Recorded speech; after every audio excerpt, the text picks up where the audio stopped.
All right. Awesome. So hi, everyone. Welcome to How to Find Your Unicorn Funders and Stand Out Using a Power Prospectus with Meredith Noble. This workshop is being recorded and the slides will be shared with you afterwards. So definitely keep your eyes open for a follow-up email from me in case you want to review anything that you learned today or share it with any colleagues or friends. Remember that if you do have questions, we're going to try to get to as many questions as we can today. You can always drop them in the chat. Just put that 3 sort of hashes before them. That'll make it really easy for me to kind of see and pull out for Meredith. And if this is your first time here, welcome. This is a free grant workshop as part of our Instrumentl Partner Webinar series. So these are collaborations between Instrumentl and the community partners that we work with to provide free educational workshops for grant professionals. So we are going to be kind of talking in this webinar around a lot of the same things we think about in general as an organization, which is how do we support grant writers and nonprofits to get the tools and the insights that they need to find more funding with less work. And so what does that mean? Really quickly, I'm just going to give you an overview of what we do here at Instrumentl, and then Meredith will hop on here. But so Instrumentl is grant. We are a tool that brings grant prospecting, tracking, and management all into one place under one roof. And that allows us to save folks about 3 hours a week while still increasing grant output by about 78% in the first year. So how do we do that? Well, first things first, we make sure you find good fit funders faster than usual, right? So we've got over 12,000 active grants on the platform. We're adding a couple hundred a week. And our unique matching algorithm is sort of like a personal assistant. It works in the background for you 24/7. So while you focus on other activities, Instrumentl is finding you good fit funders and sending you weekly updates on deadlines and new opportunities so that you don't miss anything. And of course, you know, finding it is only part of the effort, right? In my experience, the actual evaluation and prioritization part can be really a time suck. And so we are tackling that as well. So some people do rely on that 990 data, which is full of awesome information, but you have to kind of make sense of it all, right? So instead, we're giving you some visualization tools that really simplify those giving trends.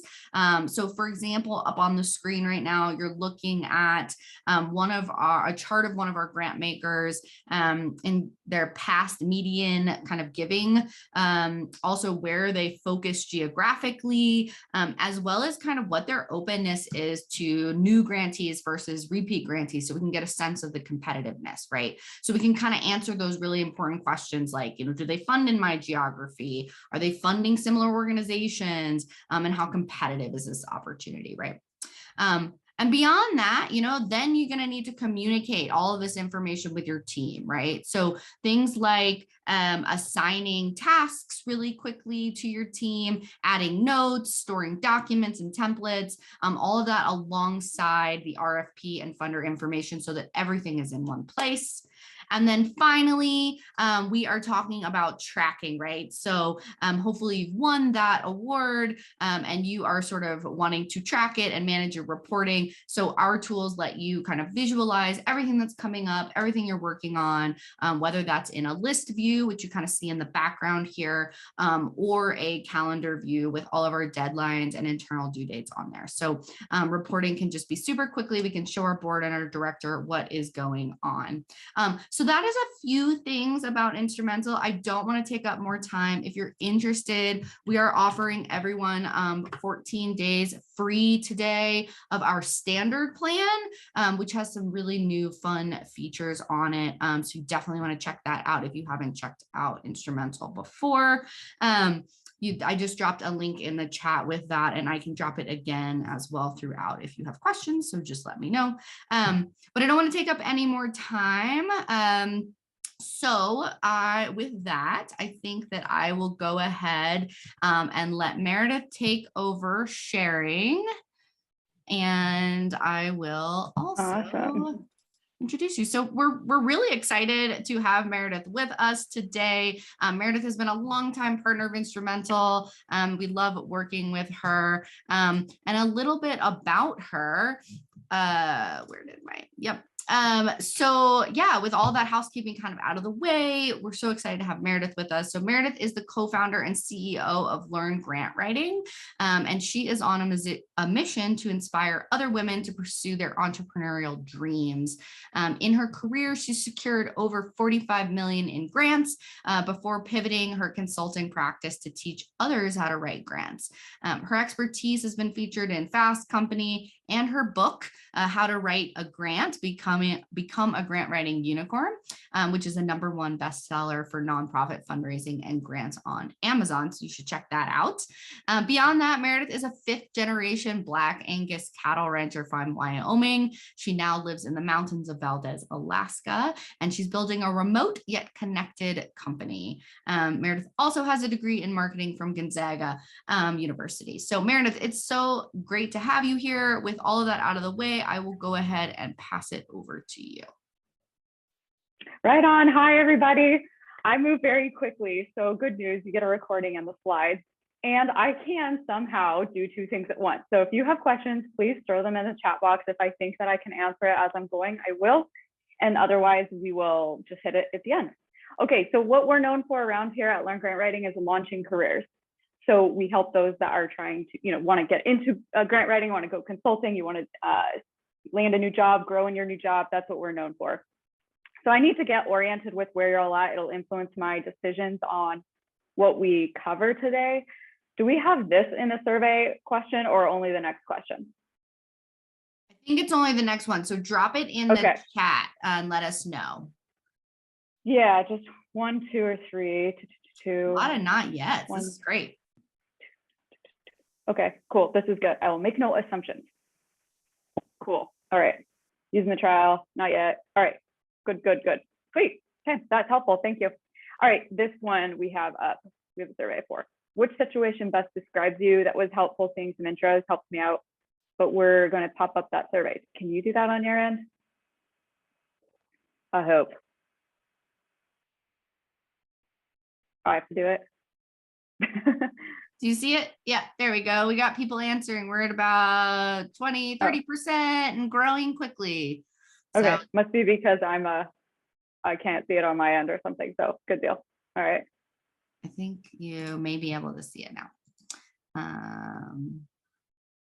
Great. Cool. Yeah, we're about 70%. We can get a couple more entries here. And then let's see if we can get 75. All right, there we go. That's good. Cool. Let's share these results then. Am I the only one that doesn't get to see results? What the heck? Do you all see them? I see them. What? I'll read them out for you. How about that? So we've got grant writer in-house is about 25% of folks here. Development and fundraising teams is about 17%. Executive directors, only 9%. So not a lot of you on here. And then grant writing consultants is definitely our largest. That's 27%. And then we've got a couple in the other category, about 23%. If you answered other, I'd love to hear from you in the chat what you do specifically. Side hustling, figuring it out, whatever. That's cool. All right, this is helpful. Thank you. This definitely will influence how we roll. Okay, we're going to talk about a grant prospecting funnel, how you focus on the right grant so that you're getting the highest return on investment because your time is not free. I assume right now that your hour is worth $100 minimum. So I want to make sure you're getting your $100 worth of time today. Then we're going to dip into the Power Prospectus, what it is and how you can leverage it to propel your new relationships particularly forward. So we have some prizes. I don't know if I'm mailing them or you're mailing them, but I think we're sending them out. So we have 4 copies of my book, How to Write a Grant, Become a Grant Writing Unicorn. We'll share at the end how you can get that. And we're going to give away a seat to Grant Writing from Start to Funded, which is an online course we have. Okay, so the funding funnel. I was 22 years old, working for an engineering firm as their first ever grant writer. And I was asked to figure out how to fund a $5 million clinic in rural Alaska. So I found a grant program that's worth about $600,000. And it quickly became apparent to me that I can't just go after that one grant without showing the picture of how we were going to fund the entire enchilada. And that was when I realized how important grant research was and premeditating a strategy before starting the grant application process. So everything you're about to see me describe was very organically built from really more of a survival state than anything else, trying to figure out how the heck am I going to do this? And here it really is. This is like not a rendering, it's the real picture. I drove past it yesterday, so got it done. I like to think of grants like dominoes. So we need to have grants in the right position. They have to be close enough to each other so that when you win one grant, it knocks over the next one. And if we're too spaced out in them, we won't have a good strategy at how we pursue them. We knock over a domino, probably spend that money, and it has no influence on winning your next grant. So if anyone had a liberal arts degree here and someone asked you, what are you going to do with that? This is where you get to say, this is what I'm doing with that, because this requires strategic thinking. It's a systems approach to figuring out how do we sequence these grants together to win the most of them and have the process be as less painful as possible. So I tend to think of it as a funnel. So we're going to walk through each of these stages. I'm going to break them down, but essentially we start with Instrumentl with a database search at the top, and then we're going to roll down through each of the stages, getting increasingly more fine tooth comb as we get to the bottom. All right, so the funding strategy, just to make sure we're all singing on the same sheet of music here. So a funding strategy is a roadmap to decide which grants you're going to pursue. It gets everyone in your organization on the same page. One of the biggest challenges you will face as grant writers is that you are going to be brought, if someone put this like an amen in the chat box if this has happened to you, you've been brought a grant, it's due in 5 days or 2 weeks, or something unreasonable, and you're said, hey, it's perfect, go for it. And all of a sudden, yeah, I knew, I was like, this is a universal grant writer struggle. So, and the problem is you're scrambling, you're dropping everything, you're not eating or exercising to do this. And then all of a sudden you realize, like, wait a minute, we weren't even eligible, or we didn't get the grant. Was it even worth all that time, right? Like, this struggle is so real. So this gets us away from that, because now we have a strategic plan for the next 12 to 18 months or longer, knowing what grants we're going after, what our next steps are, the schedule, et cetera, right? So that's what this very simple planning document does for your sanity. So my relationship with Instrumentl is hilarious. So when I first started teaching, my first idea, I'm going to teach a grant writing course, right? 2018. I was actually doing a search via Google to show how the grant research process goes, when I stumbled upon actually a blog post that Instrumentl had that led me to their website. This was very early days for you. I don't know when Instrumentl was founded, actually. When was it founded? 2016. So 2016. but okay, so wasn't really focused on this for a while. So yeah, you were probably early. Yeah, it was early. So I felt like, I went down the internet rabbit hole and it landed here. And so I actually ended up being so mind blown at the tool and what they have, that I had to stop recording and completely rethink the grant research process as I was doing it. And it just like, boom, just threw it all out, and then focused exclusively on using this and getting away from using Google. So why does this matter? How many of us have had 102 tabs open? And then you're wondering, like, what did I accomplish today? So we're talk about struggle number 2 of grant writers. So what's important about this process is it's a very systematic approach to finding grants. It breaks the habit of chasing grants haphazardly, and it gets everybody pulling in the same direction, which is quite important. So stage 1 is setting your search. It's finding 100+ grants. So you can write this down or just take notes of the slides later, but essentially this is how it works. We're going to set our search.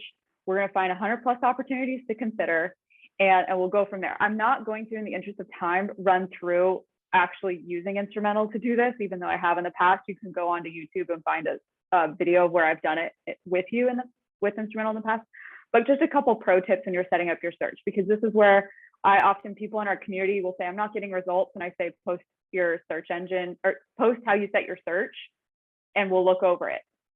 Okay, number 1, you might be let's say a local government, and there's only certain types of grants available to you. But could we be partnering with a strong 501c3 nonprofit in your organization? And then we can look at different funding sources as well. Or perhaps you're a research graduate student and you can be partnering with, well, maybe the researcher can't get the money, but the college or the university could, right? So there's always different combinations of how you can piece together, okay, I'm a for-profit business, this is less common, but let's say, okay, what grant funding could I help a nonprofit receive so that they could pay for my services as a for-profit business? Or up here in Alaska, I work with a lot of Indigenous organizations, so we're always looking at different combinations too of who they can partner with. So I just want to emphasize that if you are not a 501c3 nonprofit, I will encourage you to still think broadly when you see those tabs and click into other categories of eligibility, because you can always make a good partner with a different eligible entity type. So that's stage one. We've set our search. Stage two, I'm really not going to go super deep on that. There's the keywords you're going to have. I think it's up to 10 keywords is how many you can set. I recommend not setting the full 10 at first because you're going to get a ton of grants. Sweet spot would be like 5 to 7 keywords first. And then once we have kind of a smaller amount to work with, we can always go in and swap out keywords. Okay, stage two is my favorite stage. So this is when we're going from 100 plus grants to about a 20 worth evaluating. So this is where we're filtering based on what are the funders giving priorities, what projects are eligible or programs, what will they fund, and what is their funding history? Because the best indication of future giving is past giving. So you can look at the overview section in Instrumentl and get the general vibe of if this is going to be a good fit or not. Probably the number one mistake I see in this process is that you try to force it. You're like, well, we're a round peg, but we could probably get into that square peg if we contort ourselves enough. And so don't do that. If it's not a good enough, if it's not kind of a smooth enough sailing fit right now, it's not going to be getting any better. So this is, I want you to resist to clicking the view website. Like we're not doing that at this phase. This is a very, very quick process where you're rolling through each of the categories, each of the matches, and really running through these questions on a high level and deciding, am I going to look at you closer again, or are you out? So this is not where you go too deep. We're moving quick. Like I like to set a timer so I actually stay really, really nimble in this process. Okay, then we need to look at quick glance, are you eligible? And I say quick glance because eligibility is actually up there. You can read some lovely horror stories of me figuring out eligibility in my book because it's not as straightforward sometimes as you would think, particularly as you start going after more complicated federal grants. But we do need to make sure that if they say we do not fund capital improvement projects and we're trying to fund a capital improvement, a new building, okay, well, that's a clear no-go, right? So we're looking for those obvious no-goes, or we do not fund religious organizations and your organization strongly faith-based, right? So those are the kind of high-level things we're looking for when we're looking at, are we going to be eligible? This is hands down my favorite feature in all of Instrumentl. The fact that we can not have to hate our lives looking through 990s and try to make sense of them. So your 990 is a tax filing form with the IRS showing where did they give their grants in the previous year. And what's so lovely about Instrumentl is that they've turned this into visual data. So if you were interested in a grant program and you click into this and you're in the state of Maine, you're going to see, well, there's no reason I should consider this any further because clearly the bulk of all of their investments go to Alaska, right? So that's something we want to look at. Next, we want to look at, is the average grant amount worth your time? So if you know, and I don't want to say discredit smaller grant amounts because sometimes you need to start smaller to build rapport and trust, and then that can lead into larger awards. But if it's a for sure like $2,000 program and you know the minimum you want to go after is $50,000, then you can just oust with it, right? This also is lovely because in the purpose category, you can see what are they funding, and that's very helpful if you're trying to, because sometimes the website differs a little bit from what they're actually giving. And one struggle that we all genuinely are facing right now is that during COVID, the extension period for filing was extended. So this data lags a little bit, right? Like we're a couple of years behind when you see their funding history, and some funding priorities shifted with very good reason in the last couple of years. So shifting to more equities type focused initiatives, et cetera. And so if So sometimes you might look at this and say, okay, for sure, this is a solid fit. It's looking very promising, but maybe their funding history has shifted and that's not yet reflected in their 990 data. We'll get to how you handle that in a moment. So these are really the 3 questions you ask yourself in this phase when you're cruising through the matches and deciding which ones you want to keep and which ones you want to drop. Have we confirmed we have alignment with the funders' giving priorities? Is this what you want to get funded eligible? And have they made awards similar to your project or your type of organization? If it passes through this filter, it moves to stage 3. This is when, so basically each stage gets to be progressively harder and you take a little bit more time on each stage. So this is the hard stage, right? And it's also the fun stage because this is when you're really putting your critical thinking hat and choosing those top grant pursuits. So this is when we're looking at, okay, I've saved 20, 25 grants I definitely want to go look at more closely, but now I need to make sure that they're actually worth pursuing. So at this point, we are thinking about 4 filters: competitiveness, funding guidelines, contacting past applicants, and getting feedback from the funder. So determining competitiveness. What % of applicants are successful? So how you calculate this is dividing the number of awards made by the total applicants. What is the question you have for me right now? There should be an obvious question that emerges when I ask you to calculate this. I'll give it away.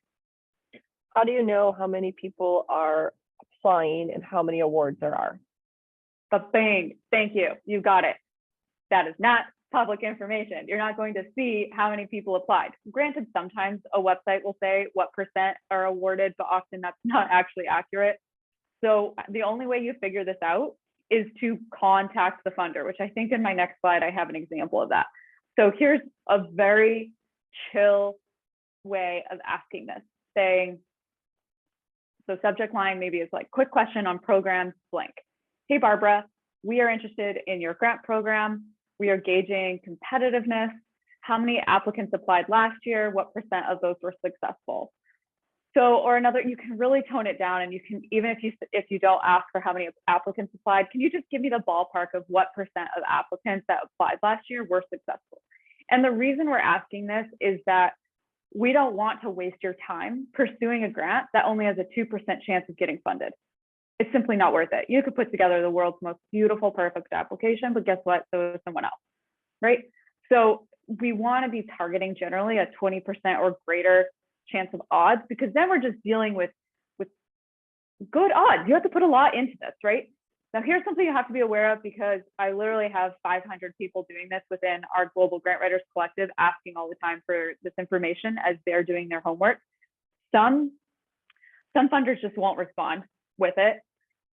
Some might be like a little taken aback by the question. So you do want to make sure that like it's a very casual, relaxed question. You're not trying to like, I don't know, write the kindest email you can. This is a short way of doing it, but you're trying to get at like, I'm not trying to, dig up.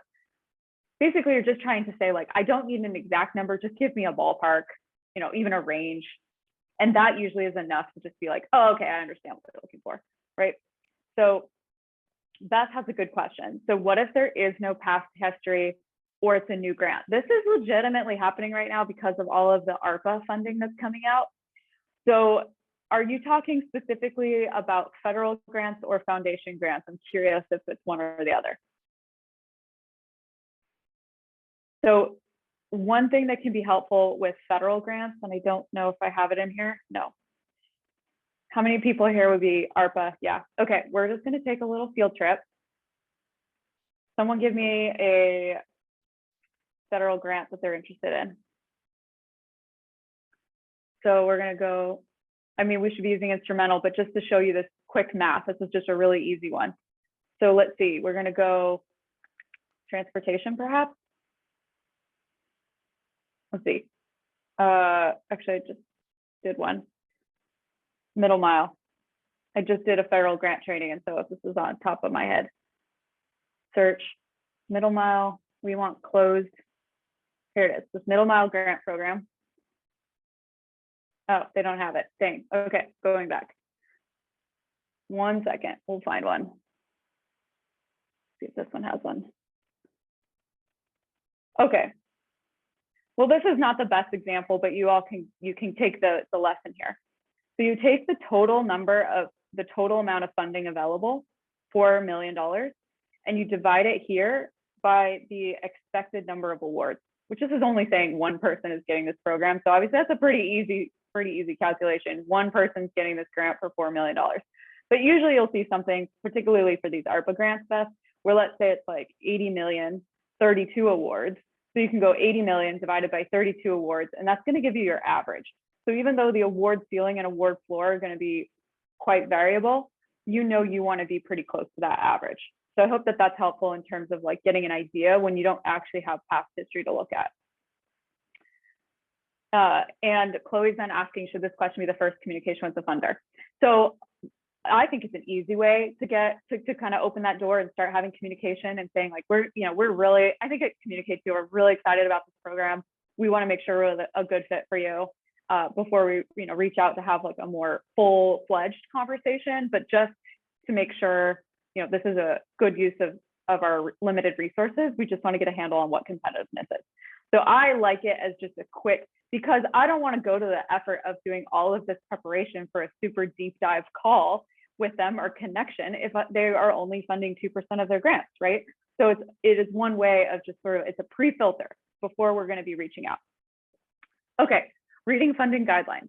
So this is where the funding guidelines might exist. This is when we're getting out of Instrumentl, we're going to the website and we're looking for where are the guidelines, which often they actually link in Instrumentl, which is very helpful. And you're reading it, even printing it and reading it. And this is where you need to confirm, does this still feel right? What programs and projects are they really funding? What needs to be in place so we are competitive? And this is where you catch the nuances. So I worked on a skate park project in Sandwich, Massachusetts. And in the funding guidelines of the grant we wanted to go after, it said you have to have an updated on file with the state recreational plan. Theirs had lapsed. So that was one of those things where I'm like, oh, highlight and then go talk to the Sandwich and say, do you have a recreational plan on file? And if so, I need a copy of it. And that's when they found out, actually, we don't, it's not updated. But because we're looking way out in advance, that was 8 months away from when we actually applied, we had time to get that recreational plan on file again, so we were eligible. So those are like itsy bitsy nuances that can eat your lunch. And that's why it's really important we take the time to actually read through those guidelines of the ones we're serious about. So Darius, to answer your question about ARPA, what the heck does it stand for? Does anyone remember the acronym? Someone needs to Google it real quick, but essentially this is funding that was, thank you, American Rescue Plan Act that was passed. Thanks, Kathy, in for the save. She is in the collective, just joined a couple days ago. So this is funding that was passed through our federal government, and it is grant funding that is incredible amount going into each department. And so there's a lot of interesting grant programs that are new. So you do run into that challenge of not having historic data on what they're funding because it's brand new. Okay, contacting past applicants. So this one's also one of those nuanced situations. Some people will not give you a copy of their grant application, but others will because it's been a couple years since they submitted it anyway. So this is why I think it's really important to, like, my policy, if you want to see any of my grants I've ever done, fair game, I'll show them to you, no problem. But I believe in that because then like it all ships rise. Another method, of course, is like using the Freedom of Information Act if you're going after federal grants, and you can actually get copies of applications that way. That's also a very nuanced conversation, because the better method is always just reaching out, have a conversation. These people are in the same boat as you are, and saying, hey, could I get a copy of a grant application? The other thing you could ask for is, what was it like to work with this funder? Did they have reasonable expectations? Were they reporting completely out of hand for the size of grant that it is? So this can be a good way for you to, if you're trying to get something funded and someone in another part of the state has, or US or world has funded something similarly, build those relationships, because then you have a brainstorming partner. Okay, then comes time to contact the funder. So if it's gone through each of those 3 stages, you're feeling really good about it, you're still fired up.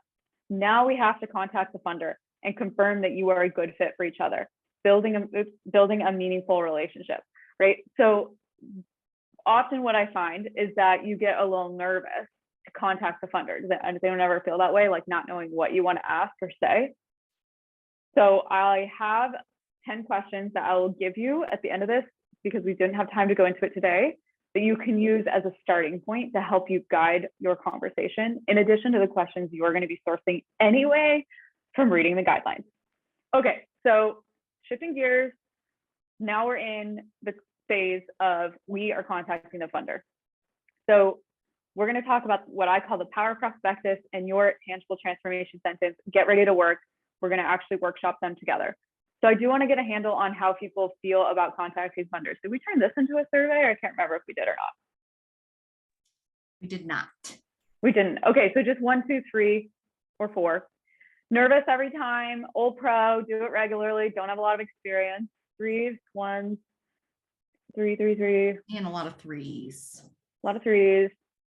Okay, I'm definitely not seeing a ton of old pros. Go Allison though. Yeah, and Gabrielle. Cool. All right, nice. This is totally normal. So let's talk about the Power Prospectus. What is this sucker? It is Beth, development director, no problem. All right, it's a 1-page overview. It's essentially a flyer of your organization and what you're trying to get funded. So it's a 1-page overview describing the problem that you're solving, how you solve it, at what cost, what are you looking to get funded, and what is that impact? Why do you want to have one of these? It's excellent marketing collateral. It's a great way to communicate. But when you speak to the funder in the final stages of this research process that we're in, it's a really nice way to, when you actually get on the phone and you're really having a conversation, you don't have to blow your 30 minutes just getting them up to speed on what you do, right? You can actually they've already got it, they've prepped it, they understand where you're at, and you can have a more meaningful conversation because you're not learning anything just talking to them. We don't need to be selling them at this point. No way. You genuinely want to be like, give me the holes. What do we need to do better? Like, this is not a place to sell. This is a place to be genuinely curious. Do you think we are a good fit for your organization? Do we have alignment? Do you want to see us apply? Like, please give it to me straight, right? So it's also a way for you to just stand out and be super professional because it's going to force your team to distill information so that communication is super tight on all fronts. And most people don't do this. So you're already going to stand out and look super prepared. Okay, so here is the template. I'm going to drop this into, we're going to look at it, and I'm going to drop it into the chat box so you all can make a copy of it. Okay.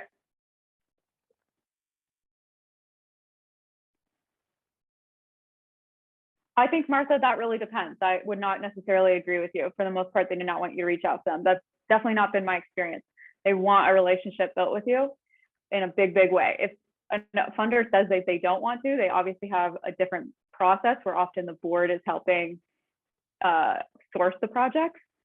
Agree, like it's usually clear, but otherwise I've had a very different experience where specifically people are asking, I have the quote later on in here. I interviewed a bunch of funders for when I wrote the new chapter in my book, like what the funder wants to hear. And I'll never forget an interview that one of the funders said, and she said, quote, "Nothing is worse than getting an application, even if it's perfect, if I've never heard of you before." Like, she wanted to hear from you. She wants to be pre-aware that it's coming down the pipe. Okay, so here is the Power Prospectus template. It's nice to workshop in a Google Doc before we move it into a prettier format. So you will see tangible transformation sentence. We're going to go over this in a hot second and get there, but we need to be very clear on problem we solve in one sentence. So here are some, if you're struggling with that, there's some templates here in terms of how you structure that sentence. So, we know that whatever the problem is specific to your community affects the community you serve. The number one barrier, describe what that is a major barrier to the transformation that you provide. The statistics are observation of about presence of that barrier in your society. So sometimes we're looking, I like to think about it as, I use an Alaska example, like, are we using a little bush plane with a low perspective? We can see the trees. Then we're using a regional plane, and then we're using a jumbo jet up here. So we want to be able to see the problem on the ground, a little bit above it, and then from like a bigger perspective. Who we serve, so this should be very clear. So we serve students in Forsyth County with special attention given to support literacy efforts in Title I elementary schools. Very clear. What needs funding? So just come out with it and put a number to it. $45,000 is needed for the remaining salary expenses of a campus facilitator by August 1st. Boom, urgency to launch the new social and emotional learning program by the time school starts. Very, very clear what needs funding. Okay, why does this matter? So this is where actually really the looking at that regional plane and the jumbo jet, that's the perspective we're talking about here. Like, I want you to really drive home why it matters. If you have room, you're going to talk about who you collaborate with. So for example, the Knights of Heroes Foundation partners with Freedom Alliance, Folds of Honor, and Folded Flag Foundation to assist campers with college scholarships, blah, blah, blah. So like, we want to show this, that we're a collaborative entity. How will you measure success? So, you know, a couple sentences on that. How has your community been involved? And for more information, contact. So this is a good spot to workshop and get it as tight as possible, right? This is also useful if you're asked to write an abstract for an application. Okay, so you all have that. We're gonna go into the TTS because this is actually the most important part of the section of the whole document is how you start it. Okay, so what is a TTS? It is not a mission statement. Who here can recite someone's mission statement besides maybe your own? I cannot think of one, right? It does not stick. Instead, we're going to use a sentence that describes who you serve, what you do to help them, and the problem that you're solving. It's a very punchy sentence that's more conversational that actually sticks in people's heads. So here is the template. We help identity, who you serve, get the transformation, the change that they want or need, so they can avoid number one pain or achieve a number one deep desire. I'm going to give you some examples, but I want you to throw in the chat box some of yours. We're going to workshop these together. So Love Packs helps K through 12 students, depending on free or reduced lunch, identity, have nutritious and reliable meals on the weekend and breaks, tangible transformation, without having to fend for themselves until school begins again. Number one, pain avoidance. Does everyone see how that works? Nice and clear. We understand what they do in one sentence. Okay, we help those returning from the Indiana Department of Corrections secure the stability they need to avoid recidivism. Identity, secure the stability they need. Could be a little bit more specific on the tangible transformation, but you get the idea. To avoid recidivism, number one, pain. We serve citizens in rural Wisconsin. Identity with nonpartisan investigative journalism, transformation, to fill the information gap left by declining local news sources. Tri-County Head Start helps children 0 to 5 years old, identity, get ready for kindergarten, transformation, so they aren't left behind before even getting started, right? Like if you read this one sentence, I know everything that you're doing, right? So here's another example, but I'll let you all out. We've gone through a few. So what I want to do is actually, do I have a timer? Where are you? I guess I'll just give some quick tips. I want you to be uncomfortably specific on the identity of your audience, and I'll tell you what, this is hard, but specific sticks. Transformation needs to be concrete. I do not want to see fluffy language like we empower, etc. Like we want to be very tangible. I need to feel like I could touch it. I get what you do. And I really encourage you to focus on the pain avoided or the desire. And Allison, thank you for that great question. I'm going to talk about that in a second. But the biggest thing, this is the biggest mistake. So be aware, here we are, I'm calling it out. We're not making a laundry list. We're not saying so that they can avoid or they can achieve this, this, and this. It is one thing. It is the most important desire or the number one pain. Allison, thank you for bringing this up. How do you handle the pain point when your organization is moving away from deficit-based language? Completely fair game. We talk about this a lot too. I have a whole chapter on it in my book. So I think you can choose. You can talk about the number one desire instead of a number one pain. So for one, that's completely available to you. So try that out. Sometimes what I think you can do is you can walk that line and still do it with grace.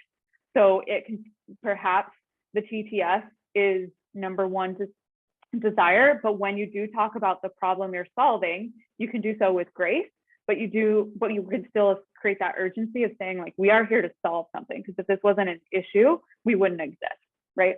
But great question. Okay, so now it's your time. We have a timer. We're not going to probably use full 7 minutes. No, we'll use like 3, but please drop in and I'm going to drop them. We're going to live workshop them together. a TTS for your organization.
Oops, I pasted the same one 3 times thinking I was copying it.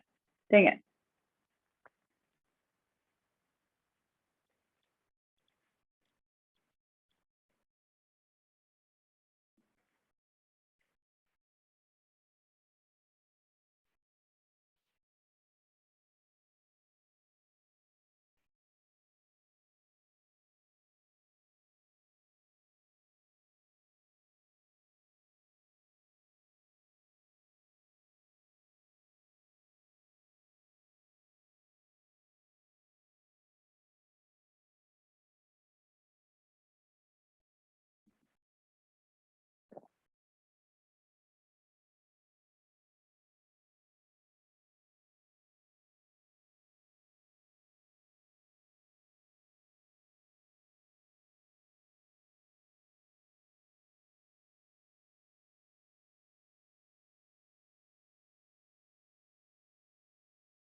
Okay.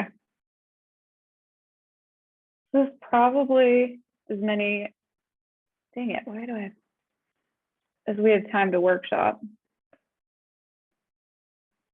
So we'll stop our lovely jazz music. Hope everyone enjoyed that moment. I used to play the trombone, fun fact. The only reason I picked it is because it was as tall as I was in the 5th grade and I thought that was funny.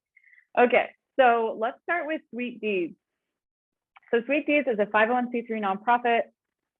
So one thing you can be aware of is it's totally fine to say your name, especially because right now you are introducing yourself, but when you put it in your Power Prospectus, you can just say, we help. It'll help make your sentence a little shorter. So you'll be able to say that, we help. So we help low income and minority groups in Texas, identity, overcome price and quality barriers, tangible transformation, so they can access quality mental health services. But here's an and, so this is a list, avoid suffering the devastating effects of mental illness on themselves, their families, and their communities. So I forget who posted this one, but which one of these 2 is actually the most urgent and most important? And I'd probably say, I mean, it's either or, but it's using one. So what you could do here would be no list. So they can access quality. I think the other way you could put this is like, so they can access quality mental health services otherwise unavailable to them. Something like that. So this way you're keeping your sentence just a little bit tighter, and because it's one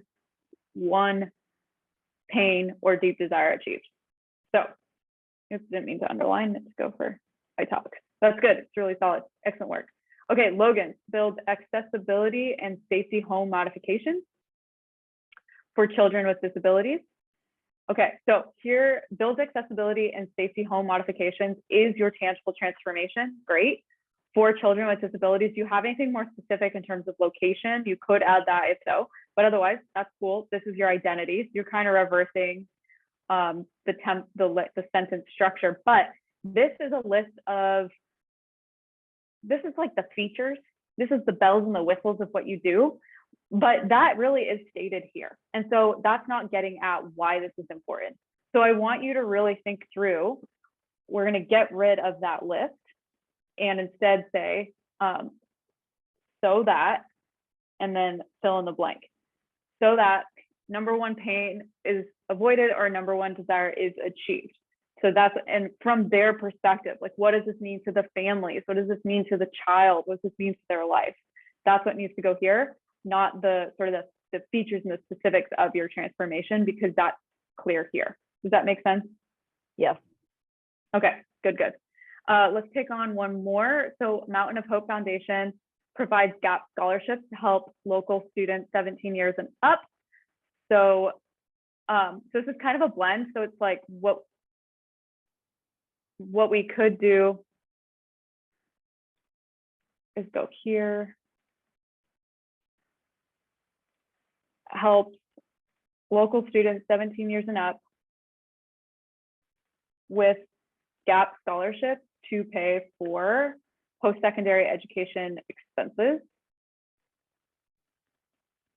So that our identity, our tangible transformation, you don't need to have such as living expenses, equipment purchase, or lab fees. That's sort of like what we just had up here. Like, you're kind of naming the features, but really, like, we understand what that means here previously with the tangible transformation. So we're going to get rid of that. So your sentence is shorter. I don't love the word enable. Enable is like the word empower. It's kind of a weak word. So let's think as a group how we could reframe that. So let's say, even so it's just like, so students can receive an education without accumulating large loan debt. And really, and that's great. Dials, excellent, right there. Totally.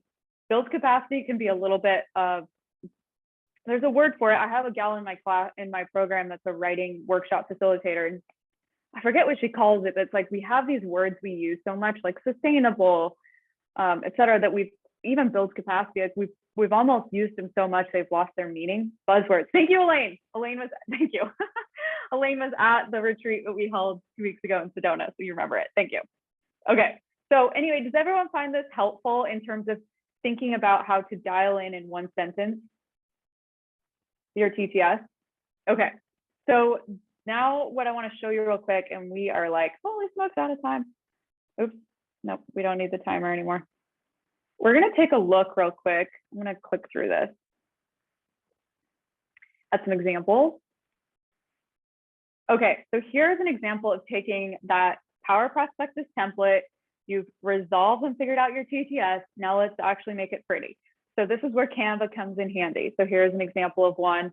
2 columns looks really nice. When you do 3 columns, they get too squished. So big fan of 2 columns, right? You can use a quote. Sometimes that works out, right? This is a little tight aesthetically. We need a little bit more margin. So it's better to say a little bit less than to make it an overwhelming document. If you can get in a photo, very good. So right here, I mean, look, this is her TTS right here. Para Rowing Foundation. We help athletes with disabilities become para rowers without the financial barriers related to training and equipment. TTS, right? Right there. Boom. You know what we do. And when you're handing that over to build a relationship with a new funder, it lands, right? So here's another example. Too much font and too much in here, honestly. It needs to be a little bit larger font. This could be a little overwhelming, but the aesthetic is gorgeous. And guess what? This is a resume template. That's just all it is. It's like ripping off the resume template to turn it into a Power Prospectus. Oh my gosh, Stanley, thanks. I'm gonna have to print out that compliment and put it on my desk. That's so nice. So here's another one, right? 2 columns, SOS, Animales, Nicaraguas. Here's another example, 2 columns. Again, a little wordy, the text could be a little bit tighter, but you get the idea. Like, every one of these is starting off with a TTS. So we help adults of marginalized and at-risk populations develop thinking skills and self-esteem through the tool of creative writing, tangible transformation, so they have a voice in a world that often diminishes them. Pain avoided or desire achieved, right? So you get the idea. I hope this is helpful in terms of, I know I'm a big fan of getting to see examples. It definitely makes it all make sense to me when I can really see how it works.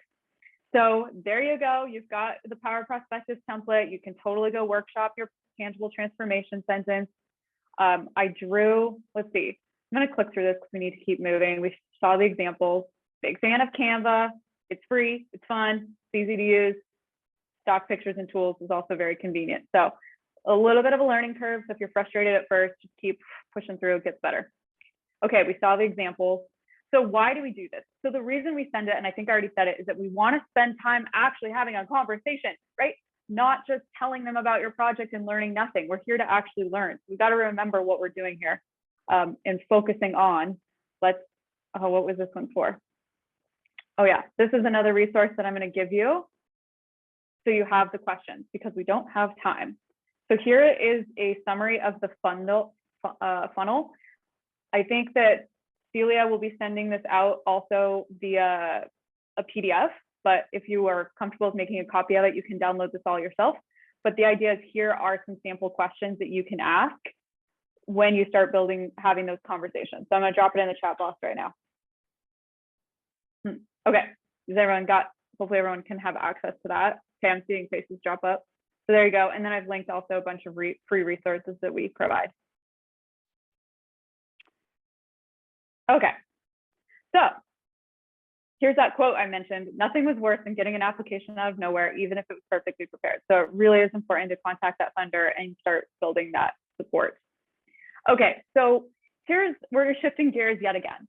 So 80% of grant writing is the same. It's following a recipe, right? But it's the 20% that presents with sticky situations that I find, especially when I was trying to figure this out by myself, was wanting to have a real coach or a real community, someone to actually go ask, right? So the zone of frustration is the funder not responding? Is my team not giving me what I need? And now I'm up against the deadline and I don't have it, or I'm confused with this question. Is my narrative clear, right? Like, these are all situations we run into. And I don't know if you all have seen this chart before. Is anyone familiar with the Dunning-Kruger effect? Unicorn-ified it. But essentially, this is what happens. So you're often, especially when you're just getting started at grant writing, you feel super confident, you're bold, you feel amazing. And then you realize how much you don't know, which is often parks you down in a valley of despair. I have mapped this for the people that are in the collective. It occurs like clockwork on month 4, day 100, when they've actually earned their certificate. So that seems a little ironic, right? Like, you've earned your grant writing certificate, you've gone through all of this training. Why do you feel so low? And it's because you realize, oh my gosh, like, I understand it, but I need some real experience to feel confident. So then you become a unicorn, like, you leaning into yourself, you're leaning into your community, you're doing it even though you're uncomfortable, and then boom, that's how you get to unicorn status, right? So it's a real thing if you're feeling it. The biggest bit of advice I have, we're not right for everybody, but find a learning environment, find a coach, find someone where you can be you, where you feel supported, because it is very hard. I know it because I was thrust into this like you were, to have all of the answers and not really feel like you have anyone in your organization to ask. So if you like our style, we have the Global Grant Writing Collective. So launching your career through course curriculum, coaching, and community. This is a little bit of a picture of our team. So who are we for? So we're well suited for those that want a more flexible career by freelancing, or you're scaling your freelance business, trying to figure out, how do I hire a team and grow it? Landing a new position that's meaningful and pays well, or to get support within your grant writing role. So you're already doing it, but you just want to have some support. So curriculum, I want you to think of it as like a 3-legged stool. So the curriculum is pre-recorded videos. You can buzz through it as fast or slow as you want. The best part is that you can watch it all multiple times. I take online courses too. I watch my videos 3 times. Then, so that's that. I think we have even more than 48 instructional videos at this point. To earn your certificate, there's 2 tests. There's then a live coach that will review your funding strategy. The funding strategy is what we've just talked about here, right? So like actually doing it and getting feedback. And then that's how you can earn your certificate.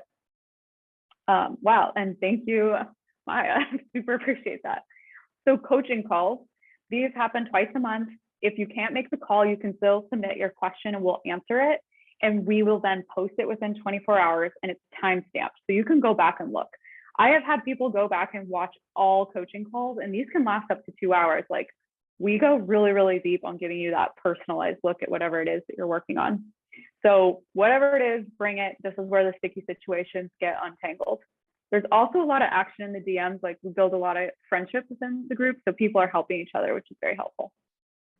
Okay, community is the best part, I'd say hands down. So every question gets answered within 36 hours. You have 6 coaches that provide advice, and there's specific channels for where you're at in the journey. So if you're an in-house grant writer, you have your own channel where you can ask us questions. If you're someone that's trying to scale your freelance business, you have your own channel, right? So it helps you kind of organize yourself and find your peers. I don't know if you can read this, but what's really cool is that unicorns are actually meeting up and hanging out. So here is a group from Atlanta. They all met up. Actually, I wish I'd posted a photo. I was in Asheville last week, North Carolina, and 2 unicorns drove over from Charlotte, and we went on a hike and had lunch. So pretty amazing what you can do there. Let's see what I have here. I went and grabbed a couple screenshots. People are collaborating, which is huge. So these 2 worked together and submitted a $2.3 million DOE grant. So that's huge. What else did I have in here? I went and tried to grab a couple examples. Oops. Go too fast. Here's Alan. He just landed like a first job, right? He's super excited about it. So just goes to show like there's a lot of different ways that you can find meaning in grant writing. We're a certain type of person if you're drawn to this work, but I also want you to make sure that you have a balanced life and you're not just depleting yourself in this work too. Okay, so we have trainings per quarter. Instrumentl actually provided our last one, which was great. Book club, which is super cool. These are never recorded. We just have really raw, honest conversations. And then referring work. So we have ranked #1 on Google, hire a grant writer. So we do help if you're looking for some grant writing help or you yourself want to look at some new opportunities, we're getting them. And don't know if we'll do it every year because it's a lot of work, but just 2 weeks ago, we did our first ever unicorn retreat in Sedona. So a couple of people are on the line, we're here, and it was amazing. It was super fun. So really nice. Okay, so membership to the collective is $250 per month if you're interested at it and all. Here's a writing training that Rose, one of our trained writing facilitators, actually put on. It's amazing. And so what we're going to do is if anyone is looking for support, go find your community, do your homework, do your research. There's no rush on this, but we did create an Instrumentl discount code. It's called Instrumentl. So 10% off your collective membership, and we'll give you for free the Pen to Polish writing course. But you do have to email me at info@sunworks.org, and that's how we'll actually know you joined so we can give you that course. And this would expire at the end of the month. So you've got time, do your homework, but if you feel like that would help you with your career, we're there. That's pretty much it. A couple other resources are helpful. I just linked them to you so you can go buzz through them. And I think, try to be on time, 10 o'clock, 10:01. I have Swiss in my bones. So I was a little bit fast, but hopefully you found that that was helpful. You can rewatch the recording and slow it down and pause it if you need to make sure you caught everything. Okay, so we have some freebies. Do you want to share how those are given out? Yeah, I just dropped a link in the chat. Check that out. You don't have to do anything. You just go in there and enter your information, and then you'll be added to the raffle. And once you hit go on that, you will be automatically kind of redirected to get both our Instrumentl's 10 lessons from 10 grant writing experts, which includes Meredith, as well as some of the other assets that Meredith dropped into the chat today are also included in there. So if you're looking for that information, go ahead and fill that out. Just drop the link in the chat. We will also send this out to you in an email shortly and alongside the replay and slides, which will come out later today. Exactly. Cool. Trying to get some of these questions. I know that we missed a bunch of them. Cassie's got to get back to work. See you, Cassie. All right. Anyone, I hope I just got Sherry your question, but do we want to try to hit some of those, or should I just look at them? So we can try to hit them right now, or if you want, I've recorded them and you could write a quick response and we can include that in any follow-up email as well, but we can hit a couple right now. Yeah, go ahead, pull them out. If you read them to me. So when we were talking about step 3 of the funnel, one of the questions was, what if there's no past history or it's a new grant? Yeah, we talked about that one. So I feel like we got that question. And the other answer to that is just going to the funder and talking to them. What do you expect to be an average award size? It's a very reasonable question to ask. Got it. Okay. Let's see. For the TTS, someone asked, is this supposed to be created for each program your organization operates? Yeah, so this is where things get very complicated. So I would like a TTS for your organization overall. There needs to be a TTS for that. And that can be very hard when you have a program or an organization that does a lot of things. But work on that one master TTS. That said, if you're trying to get a very specific program funded, then write your TTS for that program, so that when you have your Power Prospectus for that program, and that's what you're talking to funders about, it's a TTS specific to that program. I just don't want it to get out of hand where you've got like 10 TTSs. Try to have a really strong master TTS that, you know, works well and you're not having to think around with it all the time. But if you do feel like you need that specificity, then go ahead and do that on that Power Prospectus. Cool. Last question. One of my questions is, who should be the person in an organization requesting grant funds? This person says, I am the fundraising and events coordinator, but my grants ask information specific to animal intakes, medical issues, building issues, et cetera, which all falls under our shelter director. Yeah, I kind of responded to this in the chat. Okay. So fair game for you to reach out directly, because the more people that have a connection with that funder, the better. You can definitely start. You can do the groundwork. You can get a lot of information and do a lot of sort of the project management side of things.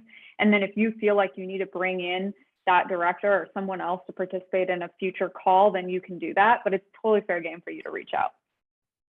Okay, cool.